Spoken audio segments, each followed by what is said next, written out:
Hour number 3, Felger and Maz. The hostile takeover there from the What Chaos boys. It's over.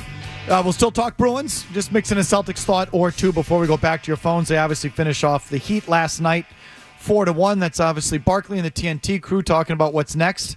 Cleveland or Orlando and the overall landscape without Porzingis. You have a thought, Murray? I do. Actually, there's some of what Charles Barkley said there I agree with and some that I don't. And the part that I do agree with is that I think the Orlando Magic would be a little bit more of a friskier opponent for the Celtics in round 2. It doesn't mean that I think Orlando would win. I think they're too young. The size thing is an issue. Mo Wagner plays like he has the ass every time he plays the Celtics. Just look at the numbers. Because he got cut, and he looks at them. He's like, I'm going to make you pay every single time that they play them. So they've been competitive when they played him here in the last couple of seasons. It doesn't mean the Celtics would end up winning that series by maybe 6 at worst. So I do think Orlando would be a more difficult challenge than Cleveland. Small D. The other thing, they can't win without Porzingis, the whole thing, that part I don't agree with. I mean, I would take Denver against the Celtics in the finals, but even without Porzingis, I'm sorry, you still have a better roster than pretty much anyone else. I'm expecting Tatum and Brown to continue to raise their game, so they can win it without Kristaps Porzingis. What do you think, McTakey? I feel the exact same way, Jim. Yes, Porzingis is an X factor. He is a difference maker for this team. But to say that they can't win without him, I think is a little bit too much of an excuse for Brown and Tatum and for the rest of the team. I think they are the best team in the NBA by far. They have knocked on the door for years now. This is their time. Does Porzingis make them better? No doubt about it. I'm not trying to undersell the importance of Porzingis one bit.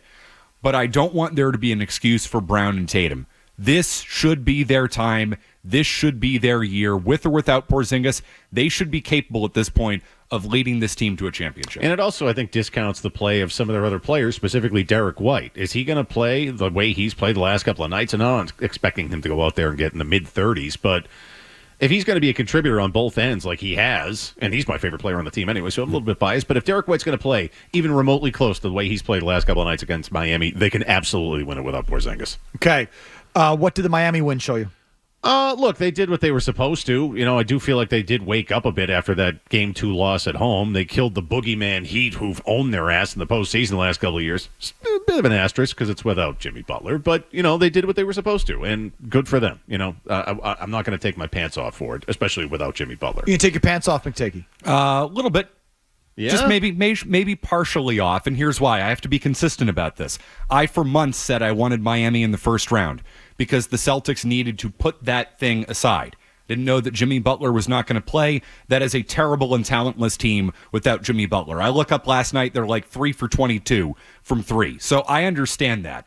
But for the most part in this series, the Celtics were professional enough and did what they were supposed to do. And I look back to the Brooklyn series a few years ago. It felt like they kind of needed to get past that team, get past that Nets thing. Even though Butler's not out there, they had to get past the Heat. They did what they were supposed to, so I will give them credit for that. Given that, I applied a lot of importance to this series for months, so I have to be consistent about it and give them credit for doing what they're supposed to do in a gentleman's sweep. I'll give them their due, too. Sure. Absolutely.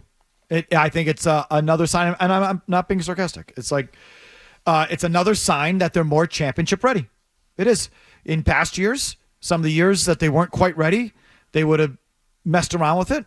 Maybe the Game 2 loss would have led to something worse or another loss, or no, they lost that game. Shouldn't have lost that game, but they responded like perfectly, pretty much. I mean, not that I know you all had a problem with Game 4 down there, but Game 3 they responded appropriately, smothered them, took care of business in Game 4. They may not have played perfectly, but be that as it may, okay.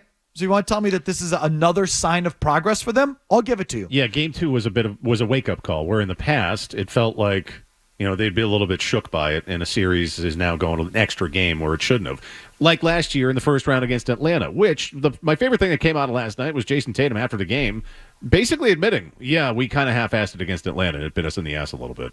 Yeah, it's another sign of progress. Yeah. I'll give it to you. Now, does that mean, do I look at last night or the series and go, oh, this is their year of their prime now. This is it. They're all the way there. No.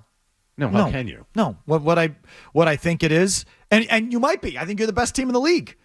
Certainly with Porzingis there, and even without Porzingis, you have enough talent to pull a minor upset in the finals if that's what the Nuggets would be.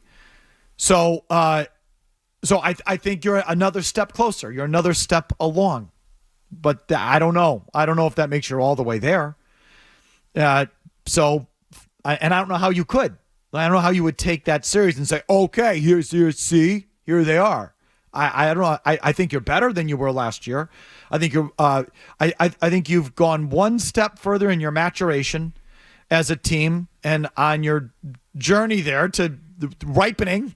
God, is that corny? But you know what I mean? Yeah. From what you were 2 years ago, from what you were last year, and so now here you are. Are you better than Denver? I don't know. I still don't know that. Are you all the way there in terms of your championship medal? I don't know.